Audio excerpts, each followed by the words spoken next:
Okay, today we are back again, my beautiful super soul sisters. Thank you very much. We are going to talk about the Zena Warrior Shoes today. It just seemed to flow on from what we were talking about before in the previous conversations of no thank you, and then shifting into the, stand-up shoes, and the two categories of which are quietly removing yourself, standing up for yourself, standing up for your rights, standing up for your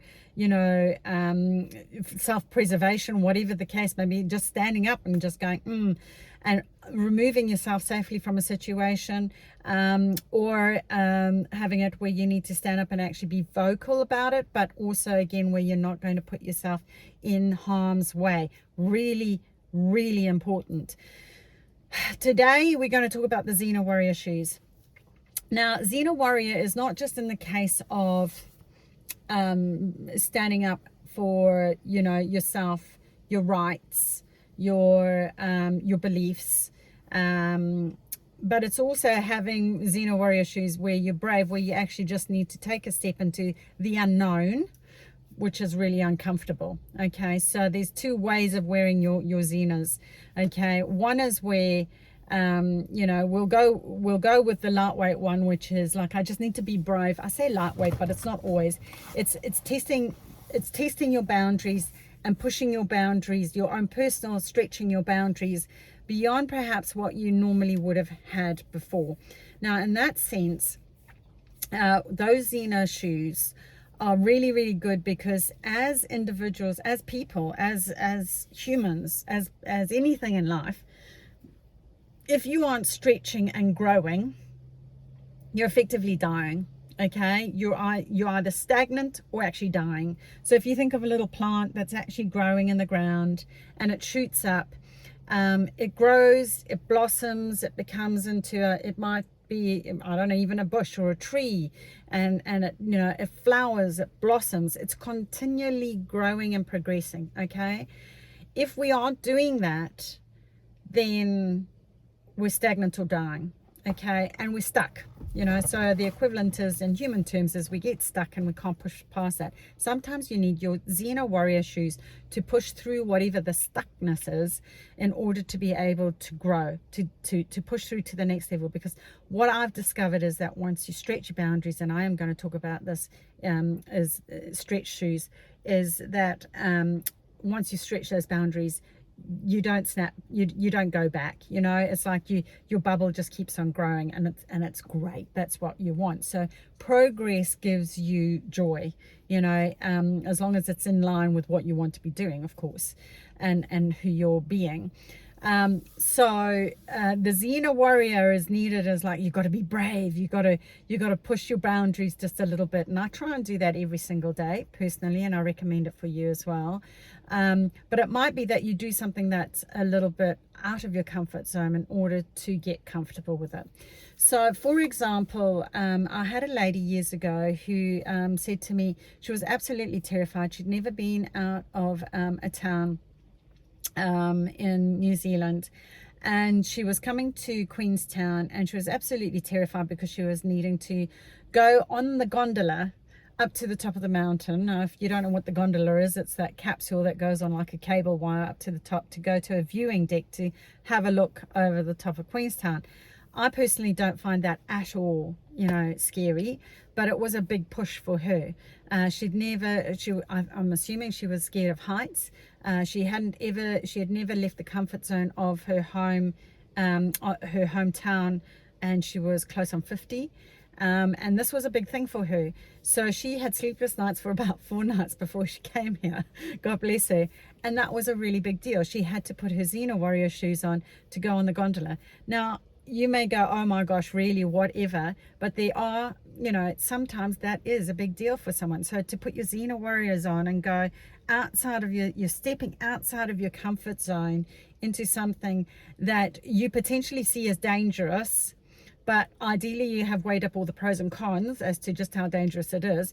If the gondola had been dangling by, a hook, with repeated security issues, with no doors on, I would probably go, maybe you don't want to do that, okay? But of course, it's always been fine. They do regular checks. The door, she's in with all her mates.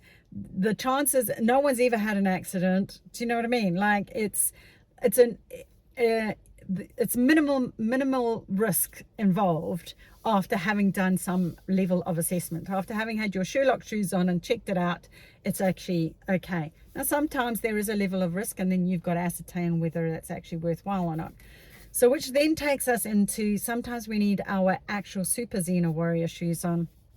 And the Super Zena Warrior shoes on are when it's like somebody, some people, groups of people, a massive group of people, whatever the case may be, have really imposed on your boundary, and not in a good way. And sometimes you actually do have to stand up and defend. Now, I am not promoting violence, okay? What I would suggest is that you do everything in your power to mitigate peace, okay? You want to do everything. As I look at it like Gandhi, like if we're talking super extreme stuff, where you stand up and are vocal about it, ideally where it's not going to cause your family harm. Sometimes that doesn't happen. Sometimes it rocks up on your doorstep and you don't have a choice. You got to defend, okay? Only in that instance would it be okay to go, right. And that I'm all in for, having people learn things that are defensive strategies in order to protect, okay? So I think of things like, Kung Fu or Qigong or Tai Chi or what would be, it's where if someone's coming at you, self-defense, like self-defense classes for ladies even, that, like if you are ever, say, I'm going to go, do you know that guy that was, I remember I was telling you in one of my videos ages ago there, where there was that creepy guy that was stalking me every day going down to the tube station. I landed up doing Kung Fu classes, and the Kung Fu guy told me to actually vocally challenge him in front of loads of people, because that breaks the secret of the game, draws attention. So if anything ever had happened to me, there would have been lots of witnesses. But the strategies that I was being taught in the Kung Fu was so that if I was ever attacked, fortunately that never happened, and and never will, but it would be that if you were on the hopefully unlikely scenario of being attacked by someone, you actually have the capacity and the tools in order to protect yourself.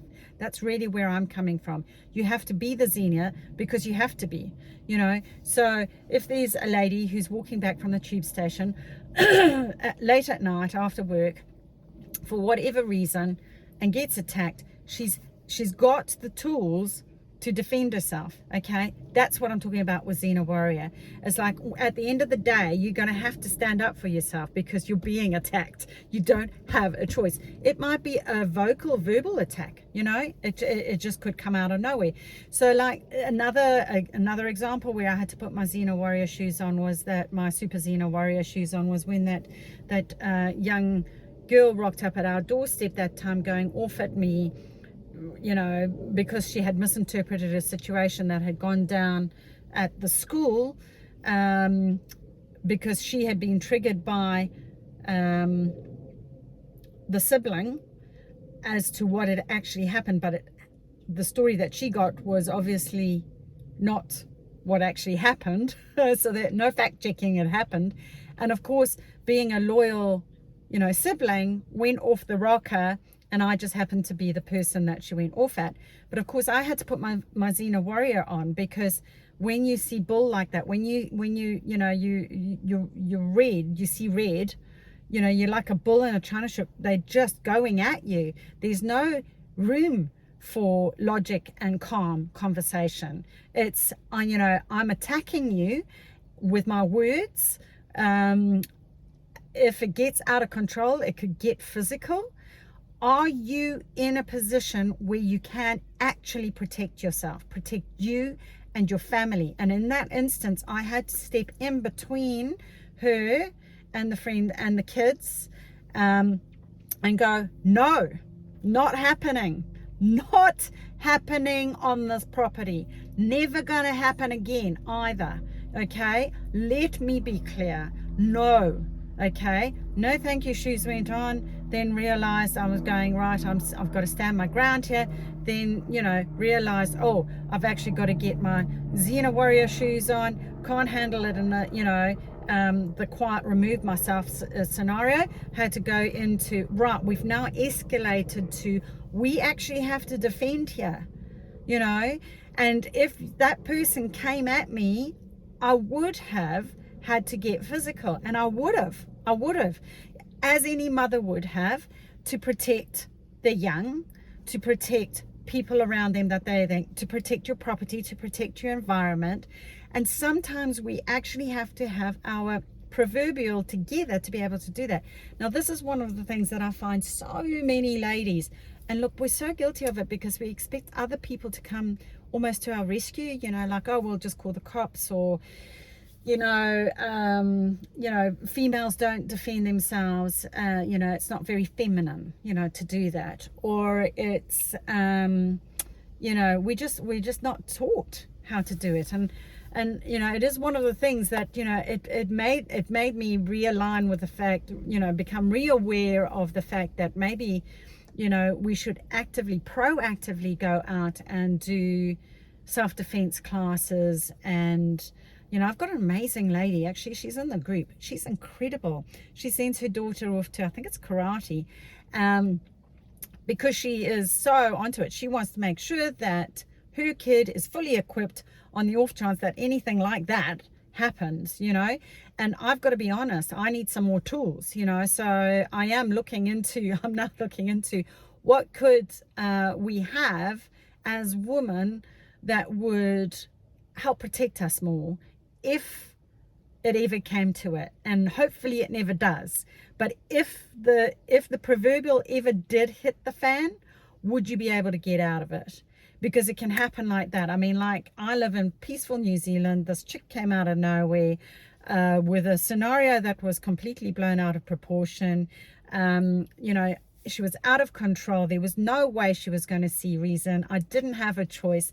And I, you know, because I have learned some tools. Yes, I would have been able to, but I managed to keep on top of the situation. And I did manage to get her off the property without any physical interaction. There were lots of unkind words being said at me, but there you go. It is what it is.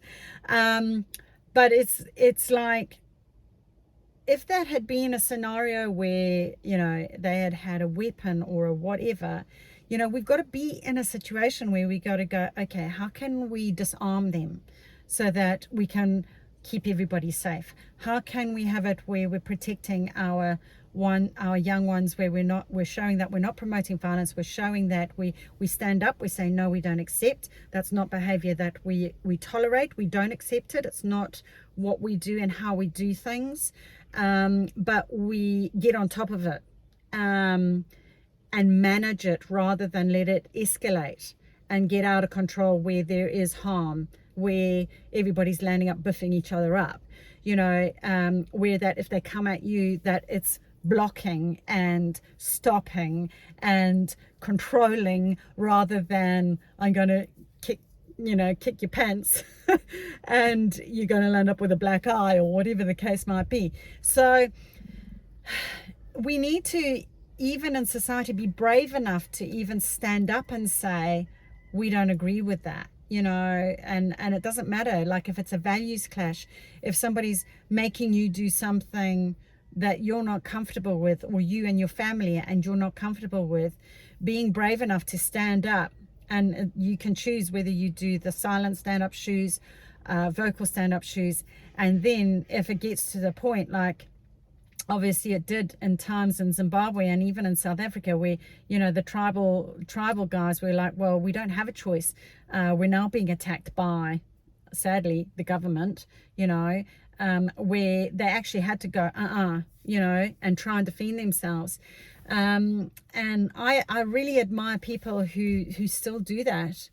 And man, they've suffered some consequences. I mean, I even remember, man, Sangarai, he was the main opposition leader to Mugabe for many years. But he was of the peaceful tribe. He was the one who didn't want to use violence. He had 9 attempts on his life. And you've got to take your hat off to that guy, that he kept on going. I mean, he actually lost his wife because of it. Like all these random things would happen. Like I'll tell you one where the plane that he was on, he had gone away to try and gain the support of ANC against Mugabe in South Africa. Mugabe heard about it. Sangarai was coming back on a plane, and Mugabe had said to the airport control guys that they weren't allowed to let that plane land. So the idea was that eventually it would run out of petrol and it would be a crash landing, and then Sangarai would probably pass away, you know, and then it would be in the papers that he had just passed away because of a crash, an aeroplane crash. There were a few, I understand, that disappeared like that. But he survived. There was another case where he was hung upside down outside a window. And this was witnessed by a relative of mine, actually. And it was only because somebody walked in and saw that this was happening that he got pulled up and he survived. There was another time where his wife got taken out in an accident. He was supposed to be driving. They were in the middle of nowhere, and it was a T-junction literally out in the bush, and this army truck or some truck came along and took them out side on. Car rolled, and the wife had landed up driving that day because Sangarai was he was tired or something from whatever it was he was doing. So he was actually in the passenger seat and survived. And you know, back to those fake kind shoes that I was talking about. Mugabe went to pay him a visit in hospital, had his photograph taken, put in the media that he felt, you know, well done for having a near scrape, shaking his hand, taking photos, you know, fake sympathy, fake kindness. Actually, he was behind the attack. And Sangarai lost his wife from that.